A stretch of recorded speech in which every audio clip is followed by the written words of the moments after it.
My name is Larry Picard. I'm from Holyoke, Massachusetts. So I met my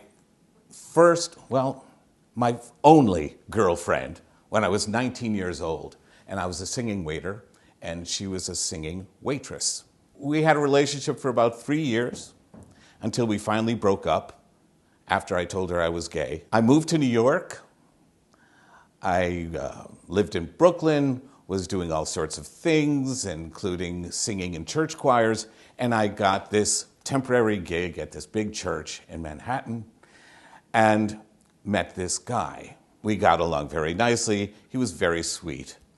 And we started dating. He was very quiet. I was less so, being an actor and a singer. And so we were moving through. It became more serious. He was Republican and kind of closety. And this became more and more apparent as the years went on. And after about 3 years, that's when I usually assert my personality in a relationship. I've sort of become them for 3 years. I don't know why, but that's the case. I came out as who I was, which was all of me. And he sort of stayed where he was, very quietly homosexual, doing his thing. It was just at the beginning of this new rash of LGBTQ activism. AIDS was just starting up, and also it coincided with the Hardwick decision about sodomy and privacy in one's home. The queer population just went nuts, and we started rallying. And there was a big rally in Sheridan Square in the Village. And I went because, like, what else can you do? And there was a band there. It was the Lesbian Gay Big Apple Corps. We all rallied down to Battery Park. But my boyfriend at the time wasn't there. He was up at a party with his cousin, celebrating, it was the 4th of July weekend, celebrating the 4th of July.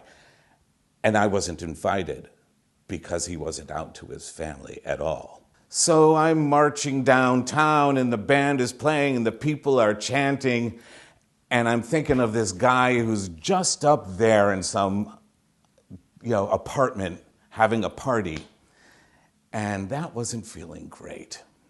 The conductor of the band, Sam, we had mutual friends.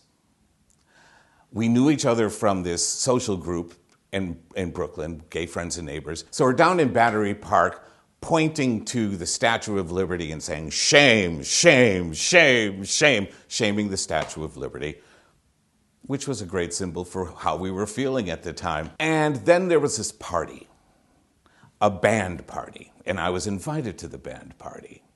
And it was called Dancing Through the Decades.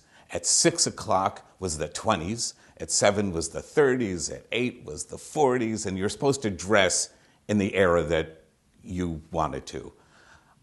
I dressed in the 40s, and Sam was there, and he was dressed in the 40s too. At one point during the party, we all went to the rooftop, and everyone got stoned, except Sam and me, and we went downstairs.